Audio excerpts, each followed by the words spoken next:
Bismillahirrahmanirrahim. Assalamualaikum warahmatullahi wabarakatuh. Alhamdulillahirabbil alamin wal 'aqibatu lil muttaqin wala 'udwana illa 'alal zalimin. Asyhadu an la ilaha illallah wahdahu la syarika lah wa asyhadu anna Muhammadan 'abduhu wa rasuluhu. Allahumma shalli wa sallim wa barik ala sayyidina Muhammad wa ala alihi wa sahbihi ajma'in. قال الله تعالى في القرآن الكريم أعوذ بالله من الشيطان الرجيم بسم الله الرحمن الرحيم يا أيها الذين آمنوا اتقوا الله وقولوا قولا سديدا يصلح لكم أعمالكم ويغفر لكم ذنوبكم ومن يطع الله ورسوله فقد فاز فوزا عظيما. قال رسول الله صلى الله عليه وسلم من فر بدينه من أرض إلى الأرض استوجب له الجنة ولو كان شبرا وكان رفيق بإبراهيم ومحمد صلى الله عليه وسلم. Yang Tuhan muliakan Bapak Imam, para alim ulama, guru-guru kami, tokoh-tokoh masyarakat, para orang tua kami, hadirin dan hadirat sidang jamaah subuh yang dirahmati Allah Subhanahu wa taala, kita tak pernah henti-hentinya menyampaikan puji dan syukur kehadirat Allah Subhanahu wa taala karena Allah setiap saat memberikan rahmat dan nikmat kepada kita semua. Terutama setiap subuh ini karena rahmat Allah kita dapat hadir.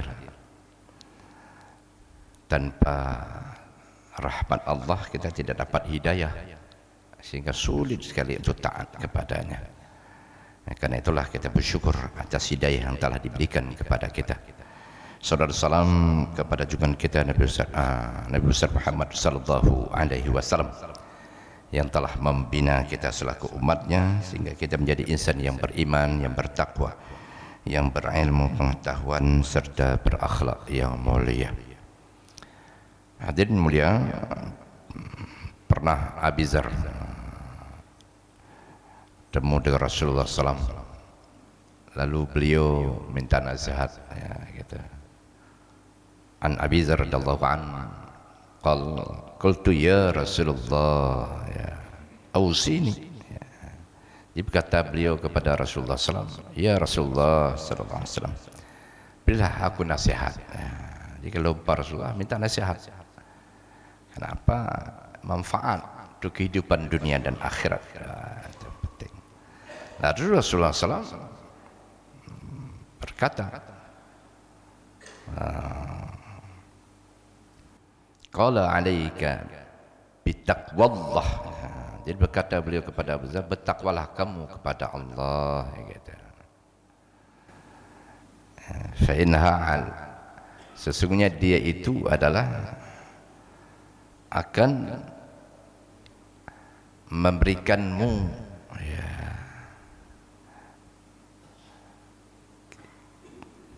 penyelesaian setiap ada masalah itu dalam kehidupan, membuat kamu bahagia dunia, selesai setiap masalah dan juga masalah akhirat, ya, itu.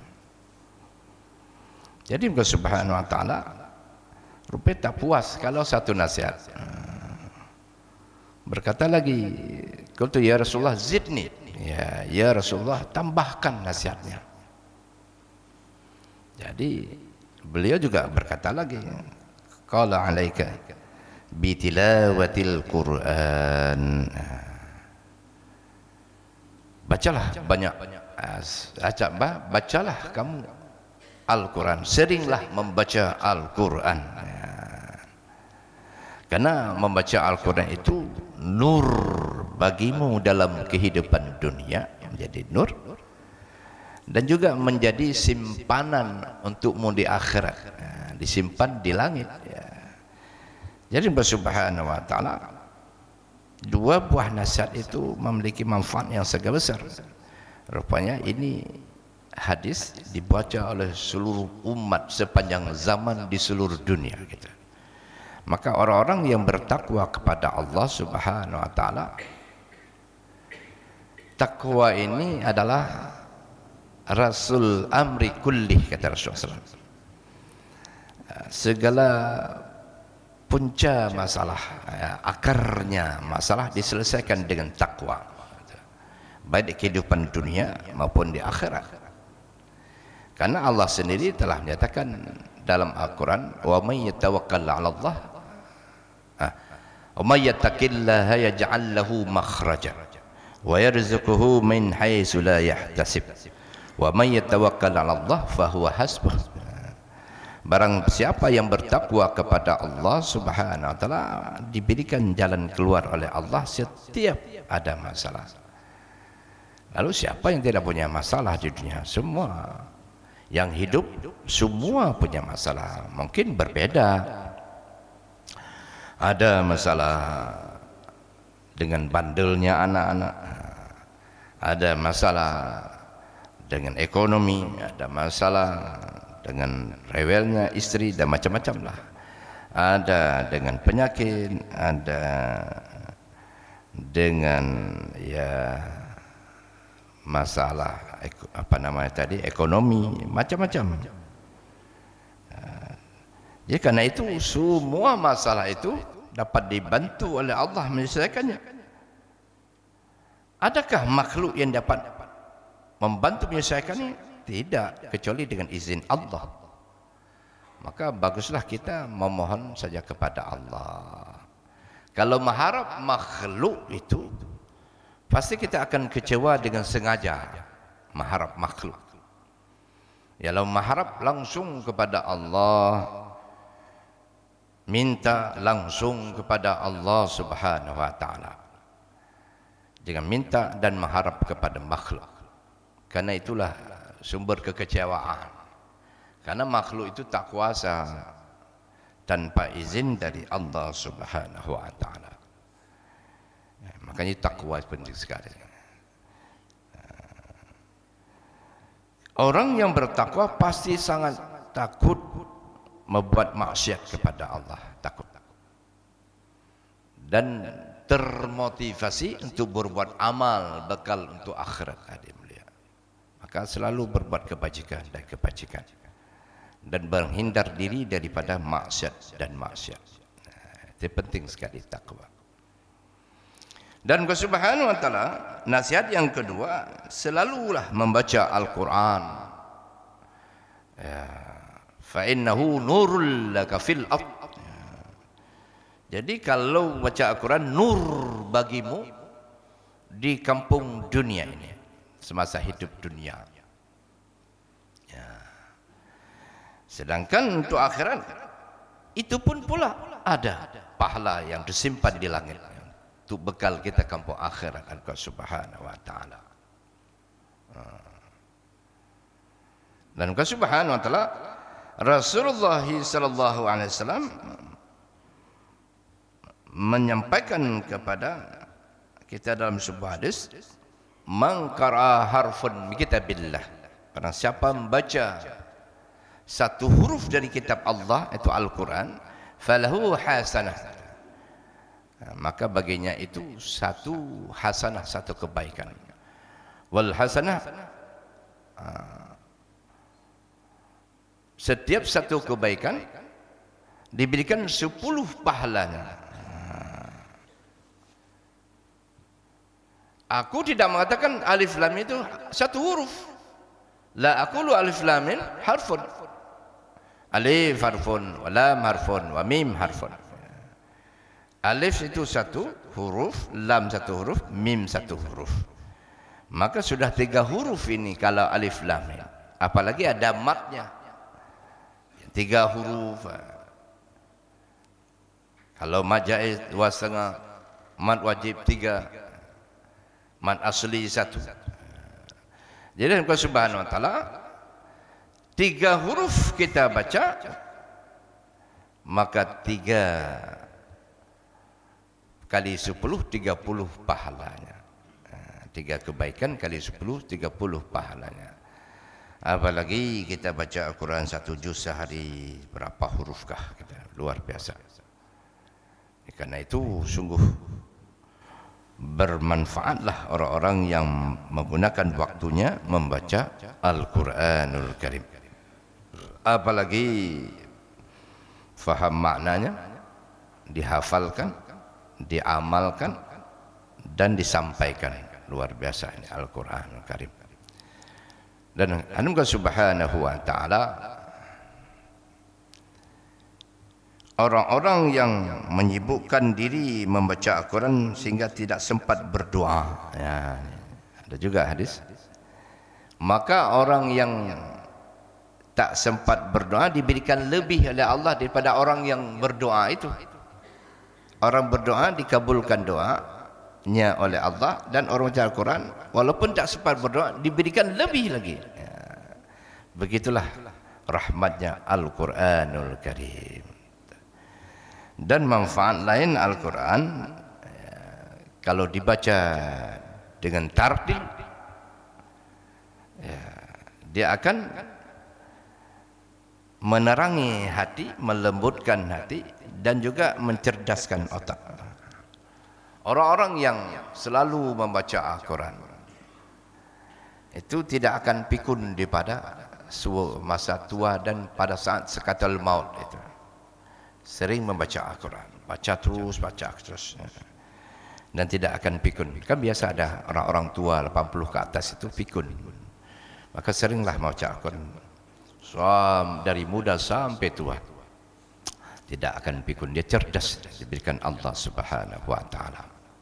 Makanya ada program pemerintah Malaysia kepada hafiz 30 juz diberikan kesempatan masuk tanpa tes. Mau kemana? Kedokteran silakan. Itu apa dites? Memang dia cerdas. Bukan mudah menghafal Al-Quran 30 juz. Sudah diterangi hatinya oleh Allah sehingga dia cerdas. Maka masuk, silakan masuk tanpa tes. Bahkan ada beberapa perguruan tinggi lembaga memberikan beasiswa kepada ini yang paham tentang nilai-nilai Islam. Diutamakan orang-orang yang membaca Al-Quran dan menghafalkannya. Luar biasa. Dan Allah Subhanahu wa ta'ala cuman membaca Al-Quran ini dengan tartil lah, ya, waratilil Quran tartila. Bacalah Al-Quran dengan penuh tartil, makhraj dan tajwid itu pas. Ya, kalau kita dari kecil sudah berguru, alhamdulillah sudah bisa ajarkan orang lain. Karena Rasulullah SAW bersabda, khairukum man ta'allamal Qur'ana wa 'allamah. Sebaik-baik kamu adalah yang belajar Al-Quran dan mengajarkannya. Jadi orang yang mau belajar adalah sebaik-baik manusia, dan juga dia mengajarkannya kalau sudah bisa. Itu dua kehidupan. Jadi Allah Subhanahu wa ta'ala, majelis ini selalu dihidupkan, majelis baca Al-Quran, sehingga ini bersambung terus generasi penerus. Kalau sempat terputus majelis baca Al-Quran ini, muncul satu generasi tak ada lagi imam, tak ada lagi. Kalaupun ada itu karena keterpaksaan. Pernah kami keliling hari itu tahun 1987. Jadi pergi ke Sumatera Utara, dikirim ke Asahan, sana Siantar Asahan. Kami kan musafir, tidak bisa merebut imam walaupun memang salah-salah, tidak bisa, karena orang mukimin yang lebih berhak. Terpaksa ikut. Jadi mulai Fatihah salah berat. Jadi banyak sekali salah. Walau dhalin kana la dhalin wala dhalin, ya, baca. Kan jelas kesalahan, salah besar. Tapi untung ini ya, Rasulullah SAW menyatakan bahwa masing-masing jamaah itu ada Fatihah sendiri, ya, gitu.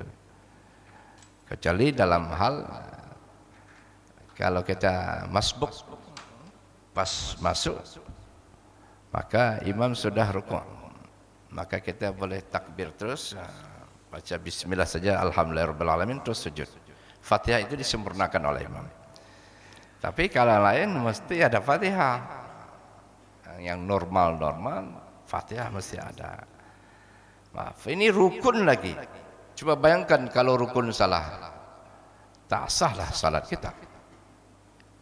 Maka kita mengajarkan Al-Quran itu wajib mulai dari Al-Fatihah setiap saat. Diawali dengan Al-Fatihah, jangan langsung kepada Quran besar. Al-Fatihah sudah betul diulang-ulang, walaupun sudah bisa ulang Fatihah wajib. Karena ada di antara yang baru masuk, dia kena betulkan juga Fatihah, tahu salah. Maka waratil Quran tartila ini penting sekali baca Al-Quran.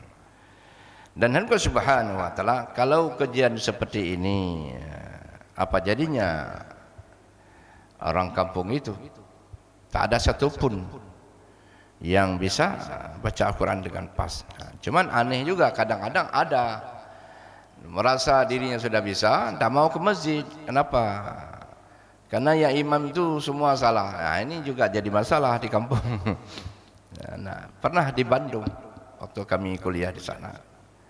Ini orang-orang Aceh merasa dirinya sudah pas baca Fatihah, di Bandung kan tidak pas. Salah. Imam itu merasa mendirikan masjid, punya masjidnya, dia terus imamnya. Jadi saya ajaklah teman-teman yang dari Aceh, ayolah kita ke masjid sama-sama. Enggak pas imam tu. Nah, nyeng han fah nedang ron imam. Ya, jadi Allah Subhanahu wa taala tetap hendak tidak. Tapi saya tetap ikut. Muazin saja minta. Akhirnya Allah Subhanahu wa taala jamaah minta saya masuk. Tak boleh, saya bilang itu hak imam. Tak boleh. Akhirnya ramai-ramai ini minta kepada tuan imam, Pak Imam, itu ada Pak Mus di belakang. Taklah dia.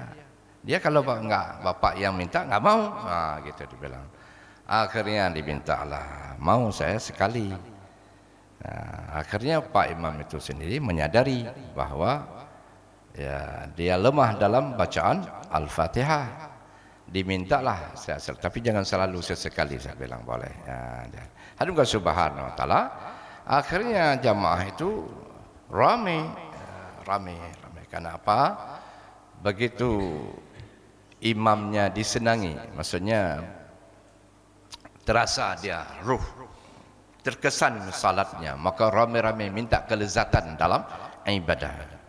Ini pasti seluruh jamaah masjid ini merasa nikmat pergi ke masjid, kerohaniannya sempurna.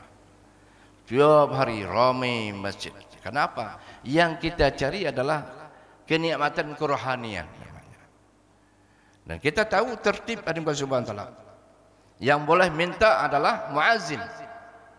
Imam tak boleh minta. Tak boleh. Tentu imam itu lebih paham siapa yang patut dan siapa yang tidak patut. Cuma tidak boleh ngomong. Cukup diam saja. Dan Allah Subhanahu wa taala, inilah kisah-kisah dalam kehidupan ini. Yang penting kita dapat salat berjamaah, itu saja. Di mana masjid kita ramaikan, makmurkan masjid dengan jamaah. Dan alhamdulillah kalau ini caranya, rahmat Allah itu bercurah-curah. Dan Allah Subhanahu wa taala, tentu belajar Al-Quran ini adalah kalau sungguh-sungguh pasti dapat. Apalagi Allah berikan Rasulullah SAW menyampaikan bahwa orang ahli Al-Quran nanti di akhirat itu akan bersama para malaikat itu, yang ahli Al-Quran. Tapi yang mau belajar sungguh-sungguh bertungkus lumus, dia dua pahalanya. Satu adalah pahala belajar, satu lagi belajar dengan susah payah, dua pahalanya. Bertungkus lumus. Jadi luar biasa ini pahala yang diberikan oleh Allah kepada orang-orang yang mau belajar Al-Quran. Dan yang sudah bisa, sampaikan juga kepada orang lain. Bergilir terus.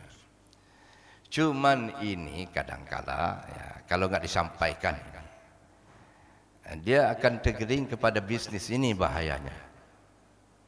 Bahaya sekali. Itu janganlah cari rezeki dengan Al-Quran, ya, itu jangan. Jangan minta upah mengajarkan Al-Quran, karena itu kalam Allah Subhanahu wa Ta'ala. Kalau butuh rezeki minta kepada Allah, Allah kasih jalan nanti, pasti. Tapi kalau dia minta upah menjadi sumber rezeki di situ, itu bahaya. Nanti kata Rasulullah SAW, di akhirat nanti dia akan dihadirkan oleh Allah SWT dalam keadaan mukanya tak ada daging, tak ada daging, pulang belulang semua, minta upah. Dan pernah juga Subhanahu wa Ta'ala seorang sahabat, karena mengajarkan Al-Quran, dia dikasih hadiah berupa brosur panah. Datang Rasulullah, ya Rasulullah, saya mengajarkan Al-Quran, dikasih hadiah ini, brosur, apa namanya, panah, apa brosur namanya, busur, oh busur, bukan brosur, ya panah.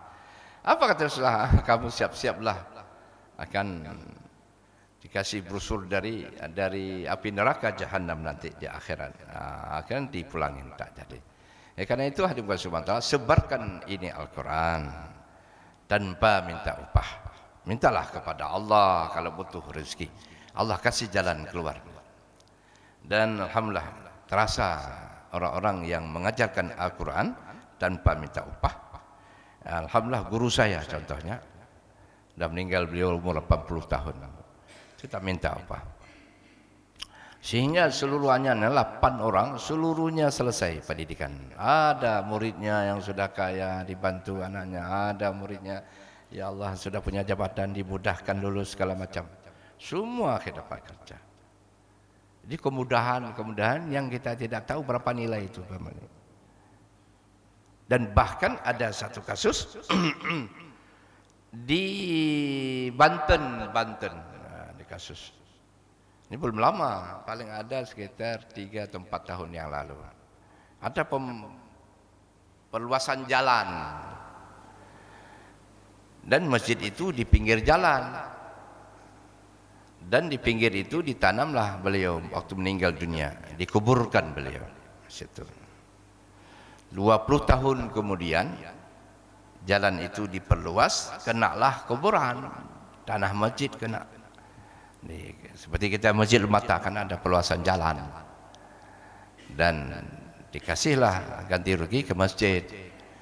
Salah satu kuburan dibongkar, rupanya sudah dibongkar, terlihatlah kuburan seperti baru dikebumikan, tidak busuk, kain kafannya, dagingnya seperti orang tidur, masih utuh. Maka ditanyalah, berapa lama sudah kuburan ini? Ada muridnya sudah ompong, sudah nenek-nenek muridnya. Oh itu guru saya sudah 20 tahun yang lalu dikebumikan di sini, ya, guru saya. Gimana kehidupannya dulu? Oh dia paling ikhlas mengajarkan kami Al-Quran, beliau hafal Quran. Jadi kami ini tidak diminta upah. Cuma ditanya, kenapa kamu tak hadir kemarin? Aduh, saya malu nak dapat dikasih apa-apa. Jangan fikirkan itu. Yang penting kamu hadir. Belajar terus menerus. Tak fikirkan itu masalah uang. Ada tidak ada, pergi terus. Begitulah ikhlasnya orang Subhanahu wa Ta'ala, sehingga Allah berikan di dunia keberkahan dan juga di akhirat. Alhamdulillah. Coba bayangkan. Tapi ada juga orang-orang yang tak punya agama. Coba lihat-lihat, ini tanahnya berlainan katanya. Bukan, dia kebesaran Allah dilihat. Ini tanah hanya berpasir, kenapa tidak?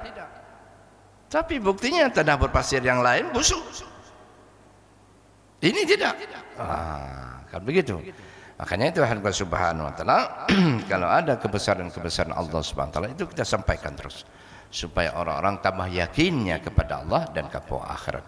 Saya kira demikianlah pentingnya kita berusaha hari ke hari untuk meningkatkan kita ketakwaan kepada Allah Subhanahu wa Ta'ala, dan juga kita banyak-banyak membaca Al-Quran dan kita pahami maknanya, kita hafalkan, kita amalkan dan juga kita sampaikan Al-Quran ini.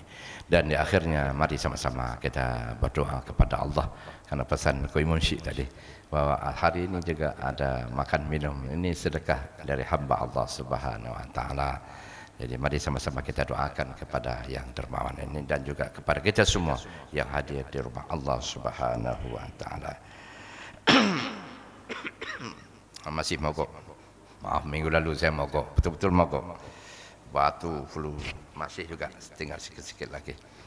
أعوذ بالله من الشيطان الرجيم بسم الله الرحمن الرحيم الحمد لله رب العالمين حمدا يوافي نعمه ويكافئ مزيده يا ربنا لك الحمد ولك الشكر كما ينبغي لجلال وجهك الكريم وعظيم سلطانك اللهم صل على سيدنا محمد وعلى آله وصحبه أجمعين لا إله إلا الله وحده لا شريك له أحد صمدا لم يلد ولم يولد ولم يكن له كفوا أحد لا إله إلا الله الحليم الكريم سبحان الله رب العرش العظيم الحمد لله رب العالمين نسألك من موجبات رحمتك وعزائم مغفرتك والغنيمة من كل بر والسلامة من كل إثم لا تدع لنا ذنبا إلا غفرته ولا هما إلا فرجته ولا حاجة هي لك إلا قضيتها يا أرحم الراحمين ربنا ظلمنا أنفسنا وإن لم تغفر لنا وترحمنا لنكونن من الخاسرين ربنا لا تزغ قلوبنا إذ هديتنا وهب لنا من لدنك رحمة إنك أنت الوهاب ربنا هب لنا من أزواجنا وذرياتنا قرة أعين واجعلنا للمتقين إماما